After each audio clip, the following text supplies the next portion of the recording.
15 August లోపు 39,000 కోట్ల రుణమాఫీ చేయకపోతే రాజీనామా చేస్తావా అని సీఎం రేవంత్ రెడ్డికి సిద్దిపేట ఎమ్మెల్యే హరీష్ రావు సవాల్ విసిరారు.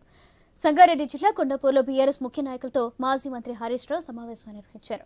ఇంకా రైతు బంధు ఇవేవీ ఇవ్వలేదు కానీ ఆగస్టు 15వ తేదీలోపు రుణమాఫీ చేస్తా అంటున్నాడని రేవంత్పై ధ్వజమెత్తారు. ఈ పార్లమెంట్ ఎన్నికల్లో మీరిచ్చిన గ్యారెంటీలే మీకు భస్మాస్తురాస్తం అవుతాయని ఎద్దేవా చేశారు. సీఎం రేవంత్ తనని ఎందుకు ఓడించాలో చెప్పాలన్నారు. 4.5 నెలల్లోనే ఏదేదో చేసినట్లు ఓటు వేయకపోతే పథకాలను బంద్ అవుతాయని రేవంత్ రెడ్డి బ్లాక్మెయిల్ చేస్తున్నారని ఆరోపించారు. కాంగ్రెస్ ప్రభుత్వం వచ్చాక రైతులు ఆత్మహత్యలు మొదలయ్యాయని హరీష్ రావు మండిపడ్డారు.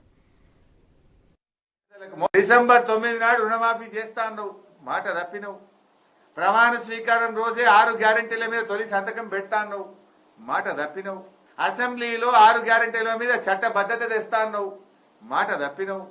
ముఖ్యమంత్రి అయినాక రోజు ప్రజల్ని కలుస్తా అన్నావు, మాట తప్పినవు. మాట తప్పడం నీ నైజం. నువ్వు ఎంతమంది దేవుళ్ళ మీద ఒట్లు పెట్టినా, నువ్వు కేసీఆర్ను ఎంత తిట్టినా మా రైతుల కడుపు నిండదు, మా మహిళల కడుపు నిండదు, అవ్వా తాతల కడుపు నిండదు. ఆ అవ్వా తాతలను, మహిళలను, రైతులను నువ్వు చేసిన మోసానికి నీకు ఉసురు తప్పదు. నువ్వు ఎవరిని ఇచ్చిపెట్టినావు? పేదలకు మోసం, రైతులకు మోసం, మహిళలకు మోసం, నిరుద్యోగులకు మోసం.